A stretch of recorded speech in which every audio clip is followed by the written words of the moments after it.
bilis lang talaga ng ano, oras. Yan, mag ano na, 11:50, malapit ng mag ano, alas 12. So ito yung ano natin, no, nalinisan natin kanina. Siya may ano, kasi may pinuntahan ako doon sa ano, kabila. May inano ako, inasikaso ako doon sa kabila, doon sa bandang ilalim, no, mga damo ng ano, puno, doon sa mga dumikit na talaga sa puno, inano ko, tinanggal yan. Pero ano, dito tayo nag ano kanina, oh, nagtanggal ng mga dahon na patay. Yun, ito oh, sayang to oh. Malaki yung galamay. Oh, wala na to mga sir, patay na yan. Tanggalin na lang siguro natin. Wala na oh. Yung mga ganito mga sir, yung mga tawag nila dun, papunta na to sa ano, patay na talaga to. Kasi yung ano niya, yung malapit dito sa tudling, wala na. Oh, patay na talaga to mga sir. Yung iba mga sir, yung ginagawa, yung mga ganito, pinuputol nila yung mga ano, yung mga tumutubo. Yung tawag dun, ano ba yung tawag dun sa kanila? Pruning. Pruning ba yun? Tama ba ako? Pero sa amin mga sir, hindi namin ginagawa yun. Hindi namin ginagawa kasi kapag ano, yung mga bagong tubo na bagong tudling, no, kapag pinutol mo yan, yan, buwan na naman yung hihintayin mo. Yung ano kasi namin dito ni Irpat, no, hinayaan lang namin. Pag tumubo siya, hindi namin pinuputol, hinayaan lang namin na tumubo. Kasi ano din naman yan eh, bubunga din naman yan basta maganda yung panahon. So yung mga ano lang talaga namin, yung tawag nila pruning, yung mga pinuputol, yung mga ano, hindi namin ginawa yan dito. Pero yung iba yun talaga, no, base na rin sa ibang ano, base na rin sa ibang mga pag-aaral ng mga ganyan. Epektibo din naman yan. So, sa amin lang hindi namin ginawa. Sa amin natural. Pag tumubo, okay, no, lagyan ng abono, ganyan lang, ganyan yung ginagawa namin dito. Kaya hindi kami nauubusan ng ano, mga bunga. Kahit every harvest namin kunti lang, at least meron. Yun yung ano namin, ginawa namin ni Irpat, yung natural lang talaga na ano, pagtatanim. Wala kami yung mga putulin, yung mga ano, yung tawag nila pruning, wala kami. Yan, dito tayo banda naglinis, oh. Binalikan ko lang kasi gusto ko lang ipakita sa inyo. Yan, dun banda, yan, makapal na puno dyan sa taas pati dito, oh. Yan yung tinira ko kanina. Hanggang mga alas 10 ata yun. Alas 10. Kaya lang medyo ano na, mainit. Yan, lumipat ako ng ano, lumipat ako ng pwesto doon sa kabila. Hindi ako nagpa ano talaga, hindi naman ako natatakot sa init. Minsan nga hindi na ako mag ano eh, hindi na nga ako mag jacket. Yung sa akin lang minsan ano eh, yung parang ano, yung iniiwasan ko lang yung tumaas yung ano ko, BP, no? Pero may ano naman, isa sa mga dahilan kung bakit minsan tumaas yung ano natin, BP, kulang sa tulog. Kagaya kagabi nag ano pa ako, nag-edit, mga alas 12 na ako nakatulog. Sanay kasi yung ano natin. So, ganito naman talaga pag ano, walang trabaho. Hindi kagaya dati na may ano tayo, may amo. Yan. Obligado tayo ng gumising ng maaga. Pero dito, hindi. Yan yung nagustuhan ko dito mga sir. Kahit yung mga namin, hindi kalakihan yung namin dito, kinikita. Dito naman ako na-relax. Saka dito naman ako na yung parang wala yung stress. Yan. Malamig yung hangin. Kahit mainit yung panahon mga sir, malamig pa rin yung hangin. Yan, pero hindi naman ako matakot yun. Sabi nila jacket daw kasi yun, yung itim-itim ko na daw. Yan. Wala yan sa akin. Daw. Okay lang yan maitim basta hindi masira yung balat. Yan yung natin kanina galing doon. Malaki-laki din yung natin. Nalinisan natin, malaki-laki. Galing doon, papunta doon paikot. Doon bandas taas, doon. Tapos na natin yan, pero may pa. May kailangan pa nating tanggalin diyan. Yun nga lang yung yung hindi pa tayo nakapag-harvest iniingatan ko yung mga bunga. Baka mahulog. Pero ngayon pwede na yan balikan sana. Bukas pala mga sir, wala ako dito. May pupuntahan kami ni partner. May pupuntahan kami na isang bagay na siyempre hindi ko na kailangan banggitin dito. Sa amin na lang yun. Yun, ganito pala yung lupa. Yan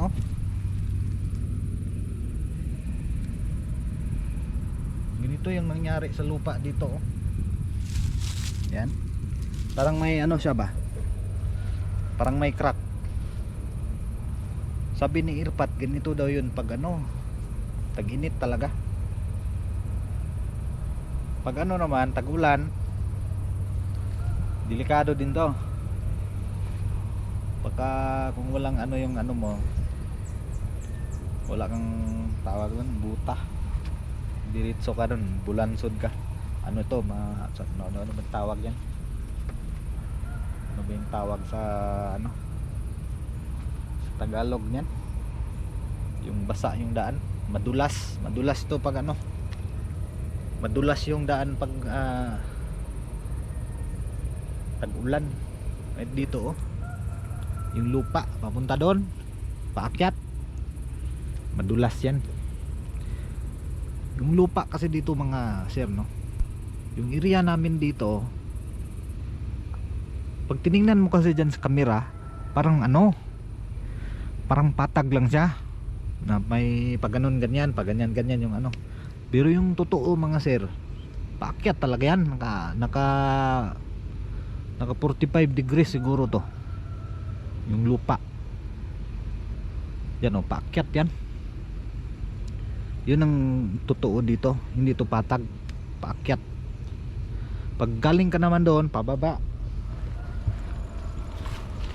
Pero doon banda mga sir sa doon banda sa pinakadulo, doon sa ilalim, patag siya ng konti.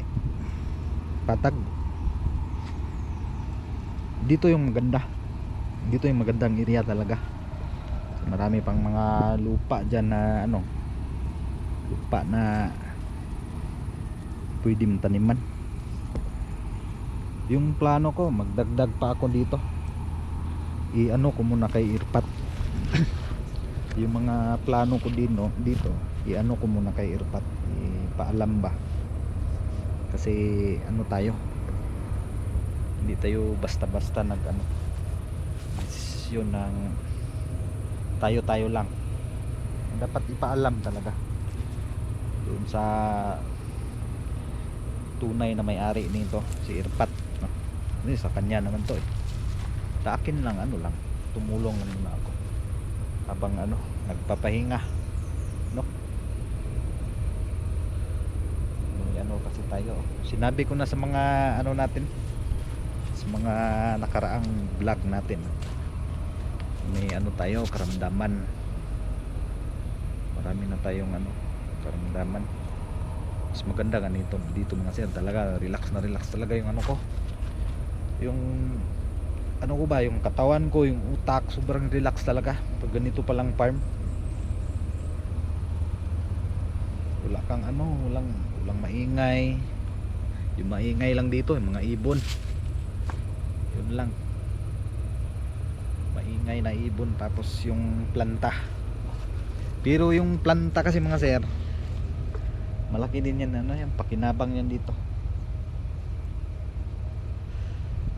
Kaya lang minsan maingay talaga kasi bumubuga ng ano ba, may parang hindi ko na i-ano sa inyo, mahirap i-explain yan kasi wala tayong masyadong ano dyan, karanasan, no? Dito, ayan. Yan, magandang klase yung ano niya, puno. Kaya lang tingnan niyo sa ilalim, nag ano na, yellow yung yan sa ano, mga dahon. Ito, patay na naman yun. So yun mga sir, yung ano ko dito, yung plano ko dito sa ilalim ng ano, sa ilalim ng ano ba, dito sa mga sayote, plano ko pa lang, pero iwan ko lang kung ituloy ko ba o hindi. Yung plano ko dito, gusto ko magtanom ng mga, tanim ako ng mga ano ba, mga sili. Yun yung gusto kong ano dito, sili. Kasi may ano pa naman, problema lang sa sili, siguro maganda siguro kung pag kumapal na tong mga ano, kumapal na tong mga dahon dito sa itaas, saka na ako magano, tanim ng sili dito. Kahit mga 50 na ano lang puno, pwede na yan, kasi mahal din yung sili. Yung sili dito, iwan ko lang sa ano, yung mga bintas palengke, yung mga sili na maliliit, 400 500 per kilo. Dito pag may ano, bumili ng mga 100 150, okay na ko nyan, para ano lang sana ba, dagdag income dito sa ano, mga sayote.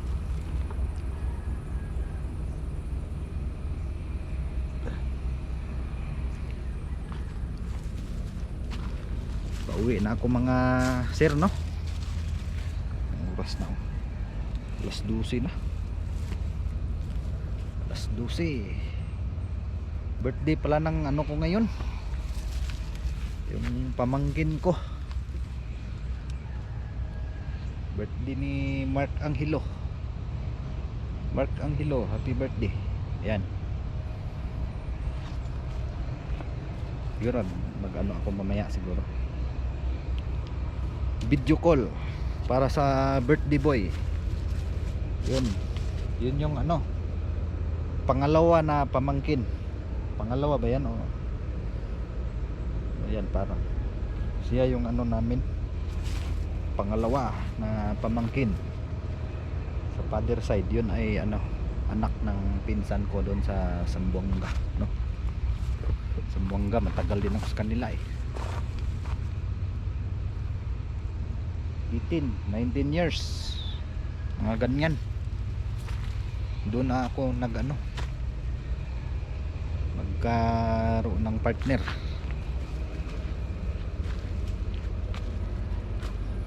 Yung ano dito banda mga sir, no, wala talaga. Yan yung area, maraming bato. Yan, bato. Doon din bato. Kapag nagtanim ka dyan mga sir sa ano, sa may gitna, kailangan mo yan lagyan ng lupa. Lagyan mo lang ng lupa pag ano, kumayat yung mga tanim mo, mahirap dyan. Yan, no? Hindi ko nga naasikaso dyan. Inuna ko kasi yung doon, yung mga makapal, pero ano, asikasuhin ko rin yan.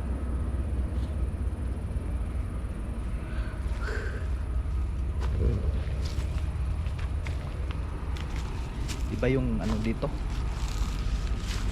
iba yung init. Init na malamig yung hangin, yun yung presko. Doon din sa ano, sa taas may plano din ako sa taas, pati doon sa kabila may plano din ako. Pero doon banda sa Patag, iba yun yung plano ko ng mga sili. Doon sa ilalim gusto ko sili, kahit mga 50 ano lang puno, pwede na.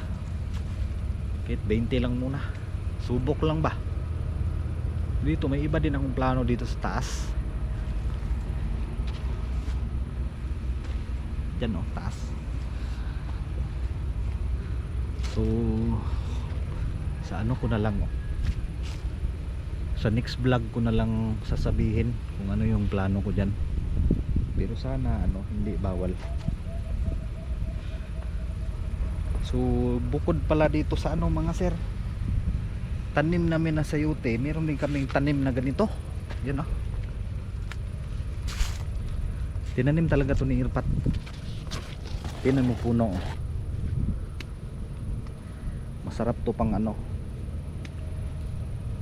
ba yan, sindol. Ano ba yan sindol sa ano, sa Muslim kasi, sa Tausog, sa mga Tausog brothers natin no, yung tawag sa mga ano yun, yung mga masarap to pang ano, sindol. Yung mga tawag nila doon kamanting, sa amin ano, dinuldog. Yung iba tawag doon binignit. Yun, masarap to pang ano, panghalo. So yun mga sir, hanggang dito na lang ulit no. At siyempre shoutouts pa nga ano, bago nating taga-suporta, bago nating kaibigan dito no. At shoutout sa kapatid ko no, may YouTube channel din siya, si Boy Bakjab. At saka sa ano natin, kaibigan natin no, na nag-ayos doon sa ano natin, sa internet doon sa bahay no, si Boss Iber. Boss, sana naman boss mag ano ka na boss, simulan mo na boss habang ano maaga pa no? Mas maganda kasi yung may ano ako, mas maganda yung may kasama ako ba, para siyempre dalawa na tayong maging ano dito. Boss Iber, upload na para marami na tayong ano, mukhang tanga dito. Yan oh, yung bahay pala ni Boss Iber doon oh, doon oh, yung may, iwan ko lang kung kita to sa mga sa camera kasi edit ko pa naman to. Pag hindi kita, pasensya na. Yung bahay nila Boss Iber, dyan oh, sa ilalim yung may mga nyog-nyog, dyan yung bahay ni Boss Iber. Pero doon sila mag ano, doon sila magdaan, doon may kalsada man yan, pag ganyan doon yan sila magdaan. Pero yung kalsada hindi makita kasi natabunan na ng ano, mga pine tree. Yan, dyan yung bahay ni Boss Iber. Boss Iber, shout out boss. Yun mga sir, maraming salamat sa panonood dito sa ating YouTube channel no. Baka naman no, kung bago pa lang kayo dito sa ating channel, alam nyo na